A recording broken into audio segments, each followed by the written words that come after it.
Hello and welcome back to another episode of Fogdog and Basten. We are coming at you again with another very exciting one today. We've got a special guest coming on, Acer Iverson, one of Basten's kind of old rivals from high school, I believe, in Minnesota. How you going, Basten? Looking forward to it? Yeah, I'm going good. It'll be fun to catch up with him because he really kicks my butt at the high school level a lot. And yeah, we went at it a lot, but he's one of the Minnesota guys that's also just had a lot of success at the NCAA level. So it'll be fun to catch up with him. He has a really different perspective on pretty much everything involving college. So yeah, it'll be fun. But going into this weekend, we also have the Brian Clay Invitational, which we'd love to talk about just briefly.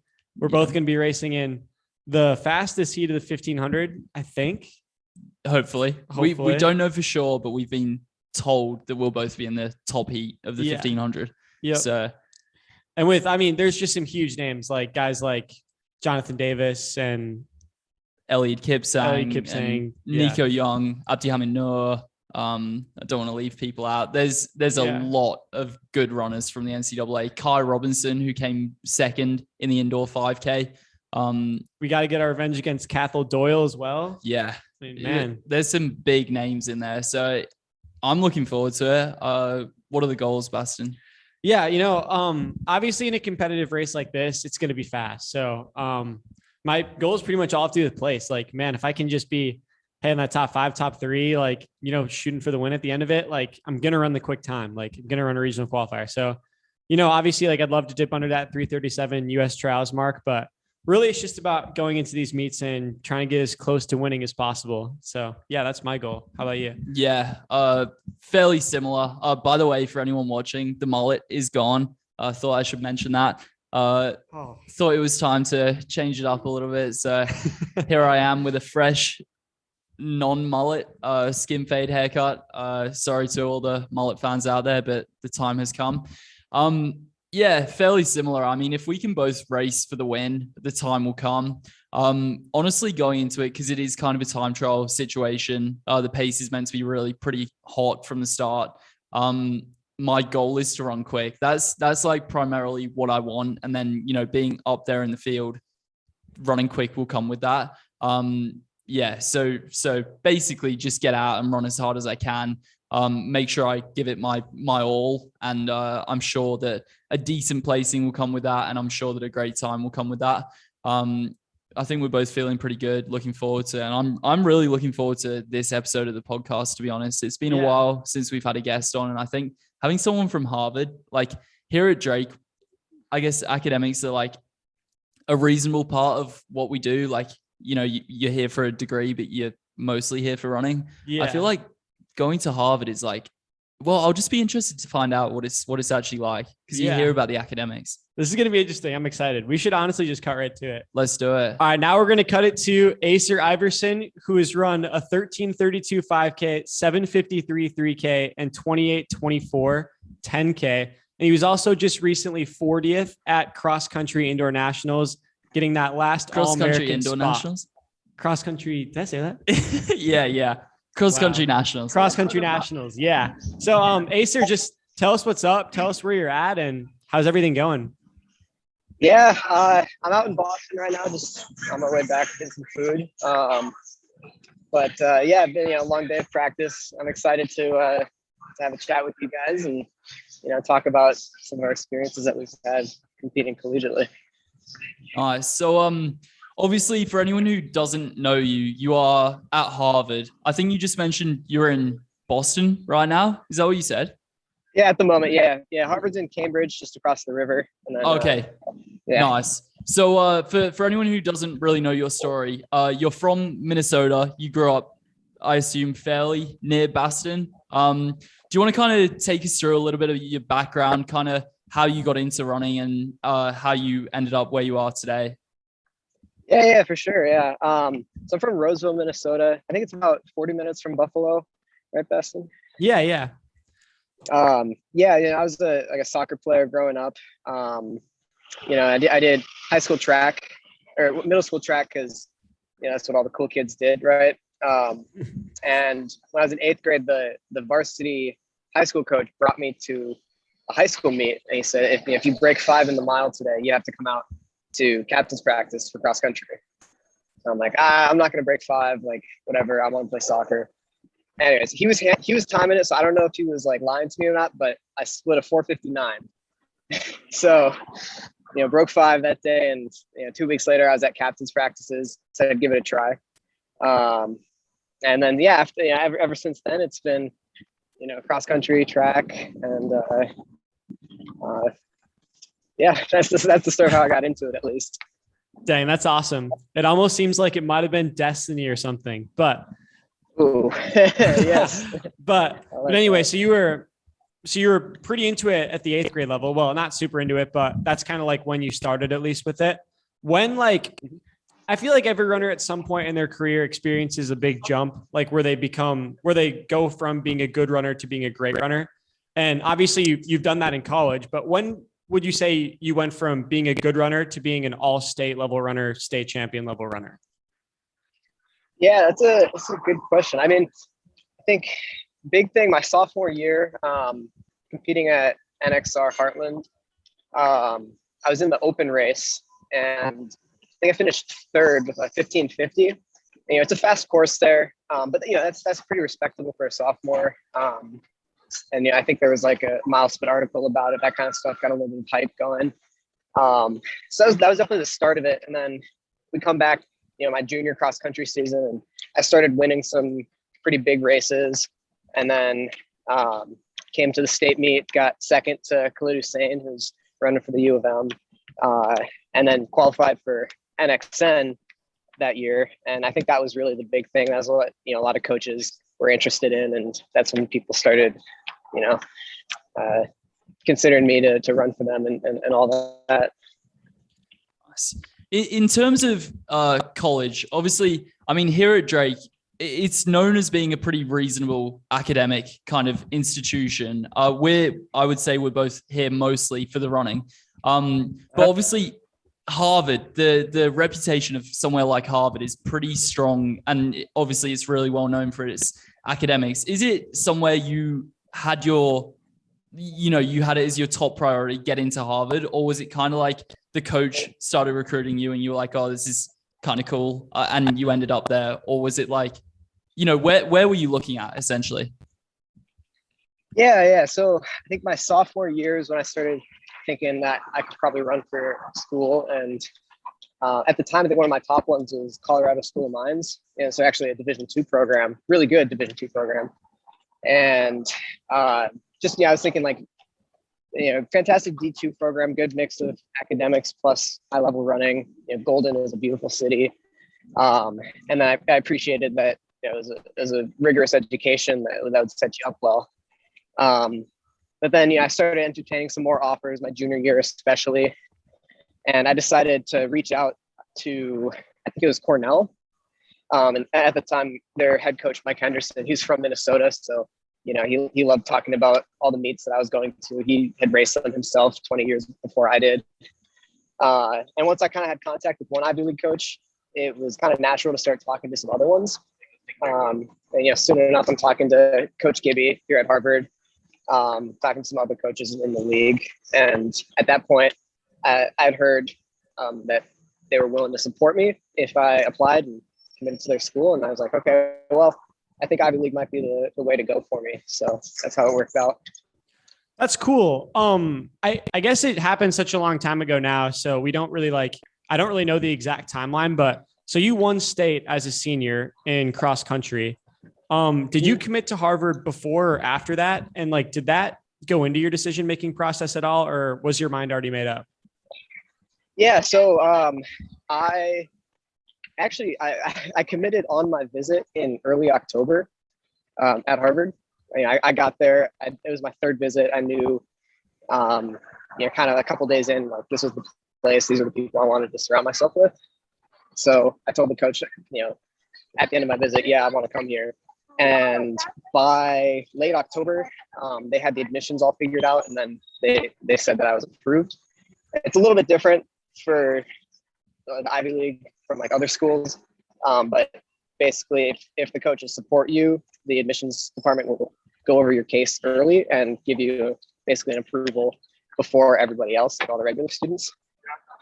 So yeah, late October, I got that affirmative that I could come, and I think I announced it a couple days before state. I think like the Wednesday before state, and then ran state and won the meet that day. Nice. Yeah. So in terms of kind of academics and stuff, what are you actually studying now? And were grades something you really focused on in high school, and has that kind of continued through college? Is it pretty rigorous in that sense? Yeah, so I'm studying CS here, which is probably one of the more rigorous concentrations that they've got here. But yeah, in high school, it was just kind of I got good grades, and I did enough of the APs and extracurriculars and stuff that the admissions department felt that I was a valid candidate. But in high school, it just kind of felt like it's what you do. Like you take rigorous classes, you do student council, that kind of stuff. I didn't feel like I was trying too hard, but I think that might be kind of the nature of Roseville being a really supportive school, and my parents being very supportive of all my interests. But yeah, now that I'm at Harvard, it's a pretty competitive environment. You got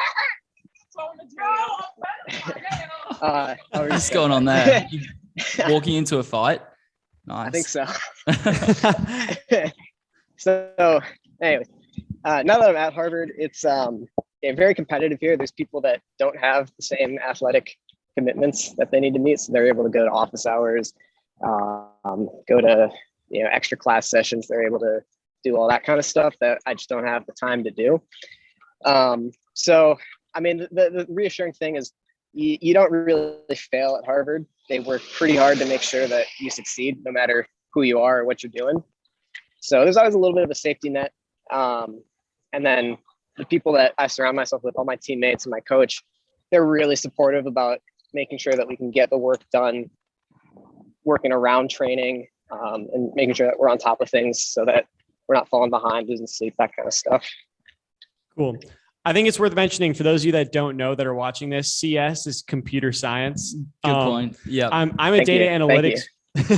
I'm a data analytics major. So like, it's pretty similar, probably the classes that we have to take. And like, I have to learn coding languages as well, but just kind of out of curiosity, because I think Fog and I are going to answer this too. How many hours a week would you say you study like for classes?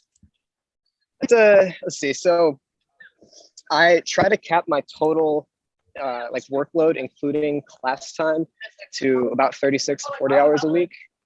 I probably go to class for I'd say about 20 to 22 of those hours, and then the rest of that, the 14 to 18 hours is studying. Yeah. That's pretty impressive. I mean, I'm a marketing major, so I can't really add much to this conversation, but like hopefully my teachers aren't watching this, but like my total study load is like, I'll go to class sometimes. I have 3 classes on Mondays and Wednesdays, and I usually will go. So I've got 3 on Monday, 3 on Wednesday, nothing else.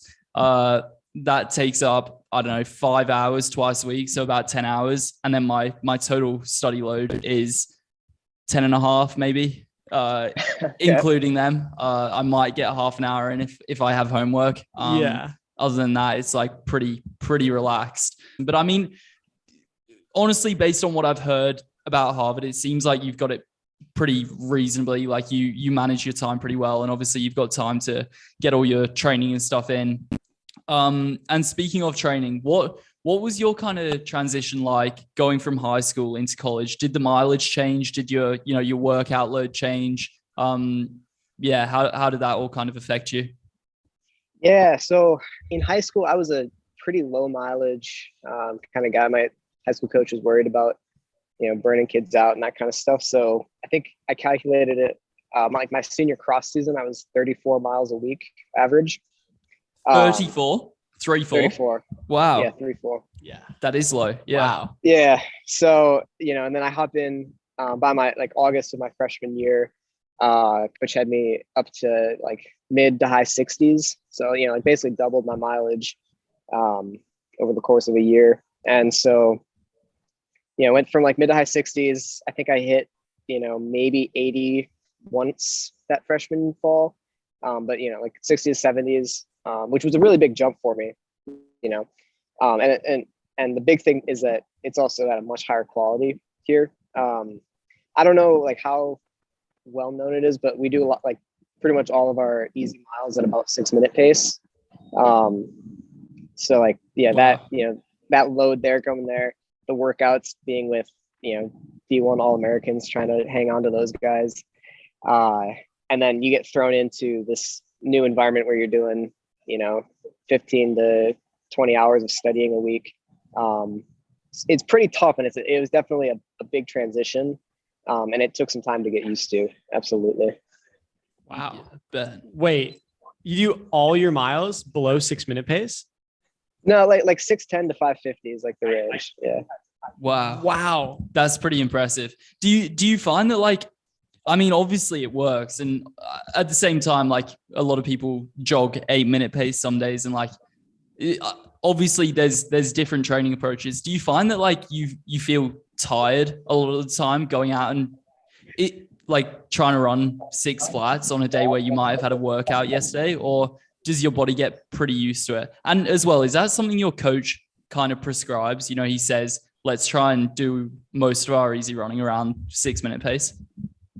Yeah. So it's prescribed by coach. He calls it maintenance pace. And it's, part of his methodology. I'm not like a huge exercise physiologist, but something to do with like mitochondria, something like that.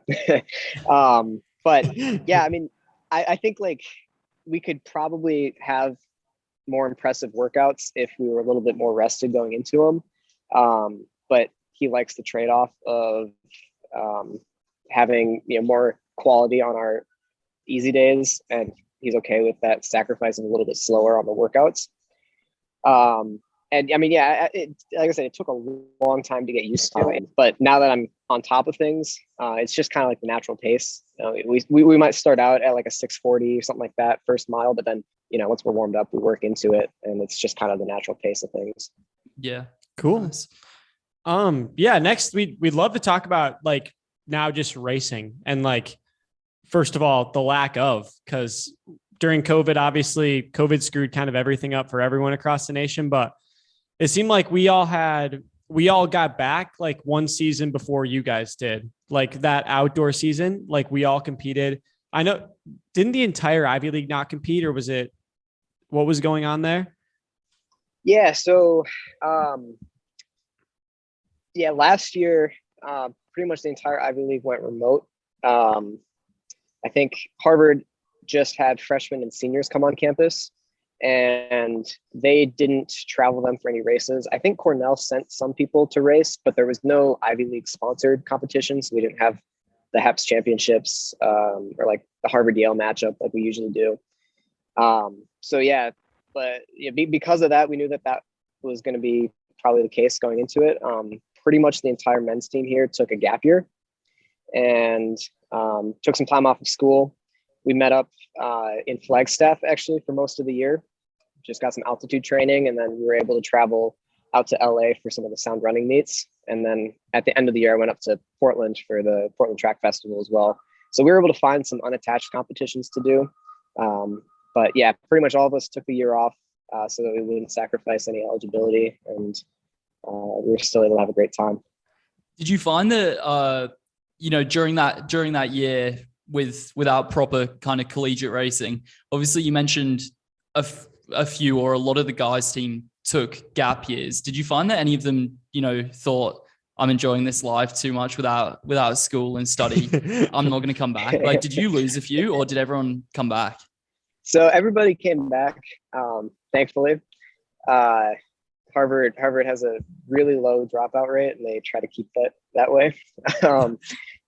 But yeah, I mean, it's definitely like most of us, or at least a good chunk of us, are going back out this summer. We enjoy the scene out in Flagstaff, running out there, so we're always kind of itching to go back and hang out, have the track shack back. Nice. For sure.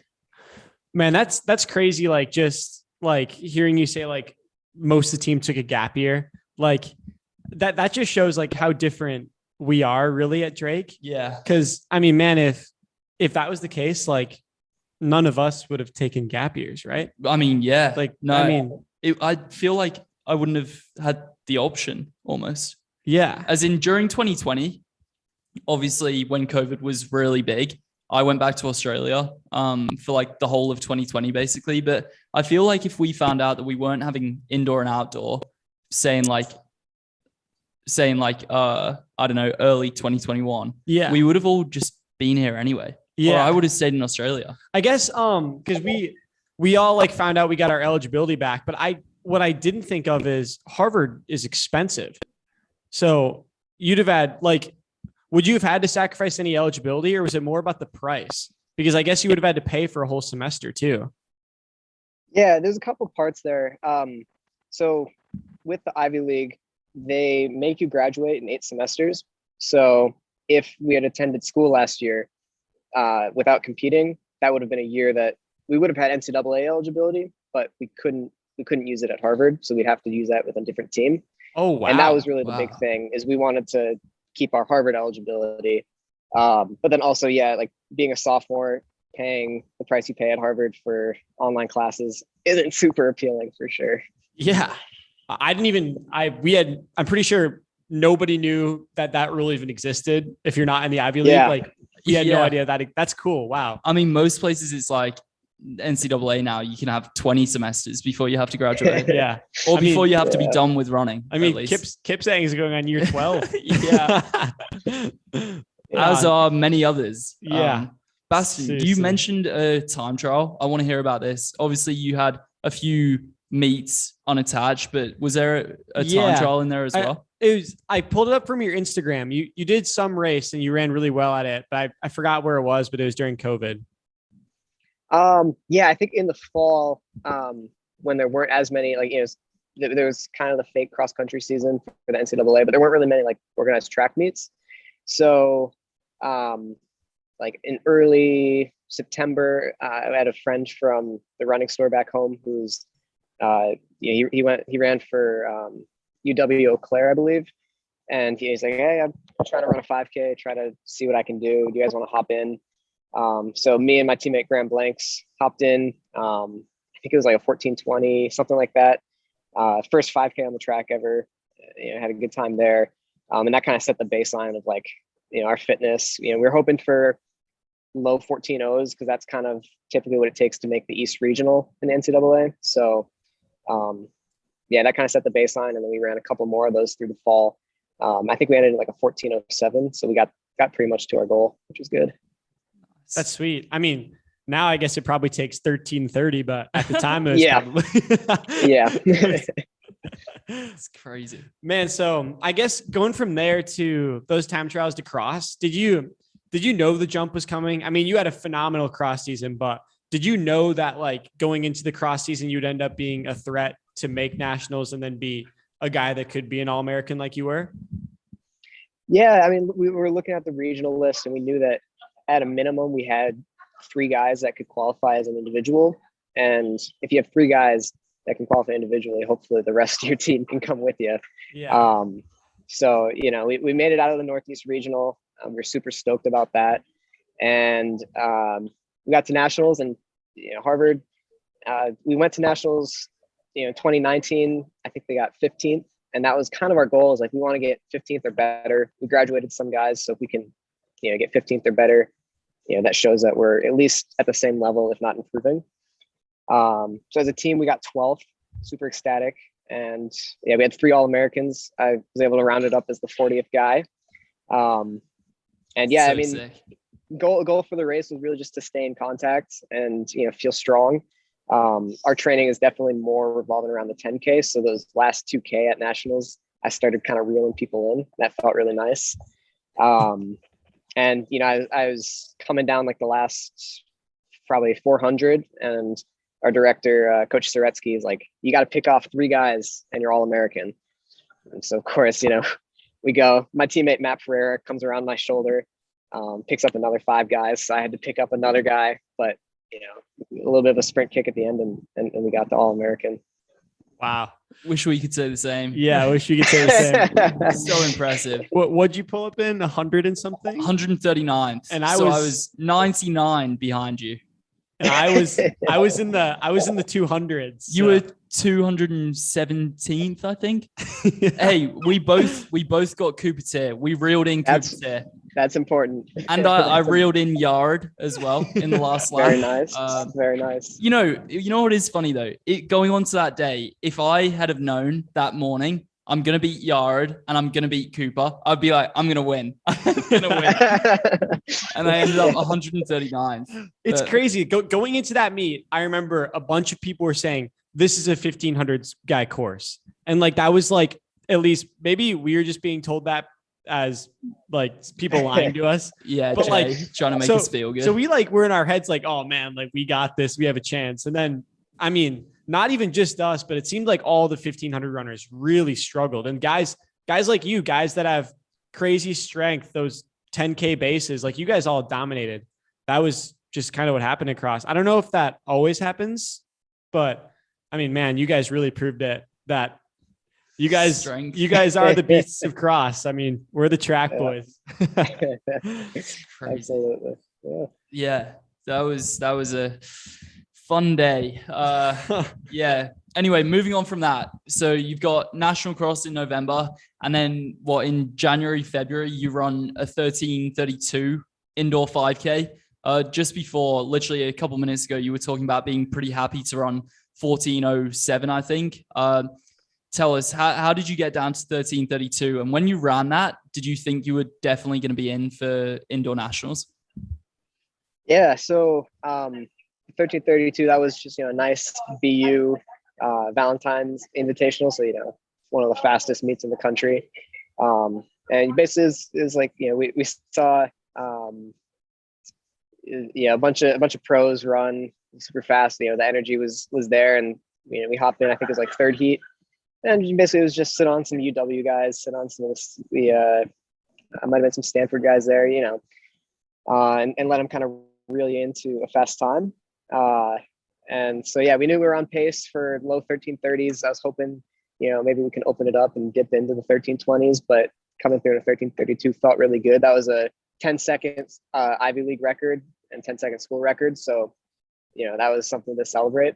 But I think we knew the fitness was there. Like, I was actually thinking to myself, I'd be happy with a 13:32 on the dot before the race. So, That's we definitely hit the goal there.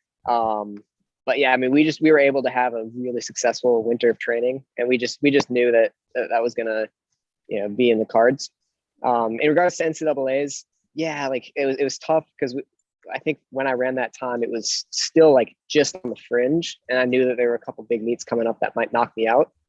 And we were kind of looking like, are there any last minute meets that we could travel to and maybe set it up? But by the time that we were thinking about being able to do that, it was, I think like JDL was one option.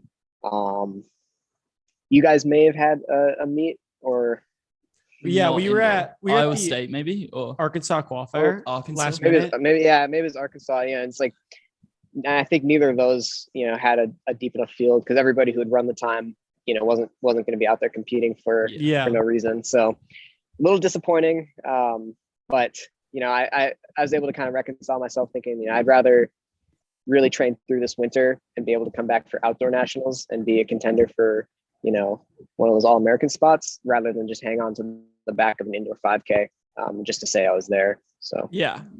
So going into outdoor, I guess that's a great transition. You kind of just mentioned it, but what are your goals? Like, is nationals the goal? Is US trials the goal? Is making the world's team a goal? Like, I mean, you just never really know. Like, everybody's so talented, but everyone's so close right now. Yeah. Like, if you look at the US rankings, the world rankings, like, man, everyone's just running so fast. So yeah, what are your goals for this outdoor season? Yeah, I mean, we're taking it one step at a time. We got the 10K qualifier time at Raleigh Relays, and then a couple weeks we're going to go try to get the 5K qualifier time. And then, we're going to compete at the East Regionals, hopefully make it in both events. And then, who's to say from there? All-American would be fantastic. But obviously, yeah, the field's super deep. It's always really competitive, but especially this year. So yeah, we'll just see. We're gonna get out there and have some fun. It'll be my first nationals for outdoors, so at least getting some experience there will be really valuable. Yeah, for sure. You mentioned you might try and do the double 5K, 10K. Do you see yourself moving up to become, a full-time 10K runner? Obviously, you can always kind of double in the 5 and 10. You can be a specialist at both, but like, do you see your strengths right now as mostly in the 5K, or do you think you're kind of the perfect hybrid? And do you think it'll change kind of going forward? Yeah, I think right now I'm in really good 5K shape. 10K is a different beast. I think, a couple more years of development, before I'm able to say I'm definitely a 10K guy. So yeah, right now 5K is probably my top event, but with Gibby's training and everything we do, I feel like I'm confident enough in a 10K to compete at regionals and hopefully nationals. No, yeah, man. I seriously think that you're one of those guys that could pull off that 5K and 10K double just because of strength and all the work you put into mileage you put in at this point. So I'm excited to see it. And honestly, just branching off of that, like, I kind of want to ask you what the team dynamics like at Harvard. Like, first of all, at Drake, we have a lot of internationals. I would say I'm probably like one of 5 total Americans on our team. And so probably, like, yeah. What's being international like at Harvard, or what's being an American like at Harvard? Are there really internationals? And then we also have tryouts like once a year and like some walk-ons in our team. Do you guys do tryouts and walk-ons? Or so yeah, just tell us what that's like. Yeah, our team composition I think is a majority American, but we do have a decent amount of like UK guys, and then a couple guys. We've got a German guy, we've got a Swedish and a Luxembourgish guy coming in. Our sprint team, a lot of people from like Israel. We got a dude from France, guys from like Central America. So we definitely have a lot of international people, but it's majority American. And yeah, in regards to tryouts, my coach Coach Gibby, he really believes in, he calls it like the formative power of collegiate athletics. And so, anybody who's got good enough high school times, and good enough kind of depends on our team composition for the year. Obviously, we don't want it to be too big, but somebody who can keep up with us in practice, if they show up every day and put in the work, he's happy to have them, and happy to let them experience collegiate athletics. Nice. I think we've covered most of what we plan on talking about. There is kind of one random thing I wanted to bring up, and maybe a few of the listeners and viewers will be kind of interested in hearing this. Speaking of internationals, I'm pretty sure this guy technically is an international. This is very random, but a while ago, probably over a year ago now, I had a YouTube recommendation for a video by a guy called John Fish. You heard of him? You know him? Oh, of course I know John. Yeah. Yeah. And when I first saw it, like, to be honest, like the videos are just so like, they're out of this world to me. Like I have no idea what he's talking about in most of them. For anyone who's interested in kind of hearing what I'm talking about, go and look up John Fish on YouTube. But yeah, I'm just kind of interested to know, because like when I first found him, I had no idea he was even at Harvard. And then in the comments, because his YouTube videos are obviously monetized, people were talking about how he couldn't talk about being on the running team. So I looked him up and I was like, wow, this guy's got like nearly 1 million subscribers on YouTube. He goes to Harvard and he's on the running team. Like, do you know much about his YouTube, or like, what's this guy like? Oh yeah. I mean, John, he's one of my best friends on the team, actually. He's really, really strong mid-distance runner, 800, 1500 kind of guy. Really nice guy. And he's incredibly smart. But yeah, he kept the YouTube thing kind of separate from his running thing, mainly because it used to be, right, some strict rules about NIL deals and receiving payments and all that. Yeah. And his brand on YouTube is more about some of the academics and kind of intellectual things, and he's happy to keep it that way and keep it pretty separate. But yeah, nice guy. He's always on some new adventure, exploring something and making content. It's, fantastic guy to be around though. Yeah, I can imagine. It's so crazy. Like, dang. Yeah. I've honestly never heard of him, but right after this, I'm going to check it out. Dude, Kind of curious. You just like won't even. You have to. The videos like don't even make sense. It'll be like I built a robot from scratch, or like what? Honestly, stuff like that. That's a random example, and it might not actually exist, but it's like along those lines. It's pretty crazy. So dang, that's cool. Yeah, that's I guess what you get going to somewhere like Harvard. Pretty cool. But yeah, anyway, before you go, I want to make sure we ask you when you're racing next and like the rest of the season outlook. Yeah. Okay. So I believe April 28th is Peyton Jordan out at Stanford. So we're sending a couple guys out there. That's where we're going to try to get a 5K standard. Cool. And then after that, we've got our conference meet, the Ivy League Heps. And then 2 weeks after that is regionals, and hopefully nationals the following weekend. Very nice. Yeah, very good stuff. And yeah, good luck with all of that. Basten has just told me to plug your social medias. So for anyone listening, go and give Acer Iverson a follow. Instagram. Are you on Strava? Oh, big time on Strava. Yeah. Nice. I'll have to have a look. Plug your Instagram as well. Yeah, I think it's just at Acer Iverson. Yeah, I don't post much, but I'm happy to interact with some people for sure. Nice. Yeah, what's your Strava? Just so people know. I think it's Acer Iverson as well. Sweet, cool, good stuff. Easy, very, very. So go and have a look at his Strava. Get on his Instagram. Strava, I assume you'll see some pretty impressive easy day running. So go and have a look at that. Yeah, thanks so much for coming on here. All the best with your season. We really appreciate having you on here, and hopefully we'll see you not at regionals, but hopefully in Oregon for nationals. Yeah, thank you. It was a pleasure, and I hope to see you too. Yeah, it's nice catching up with you, Acer, but good luck for the rest of the season, and I'm sure we'll catch up at some point. Thank you. Thanks, man. Have a good one. All right.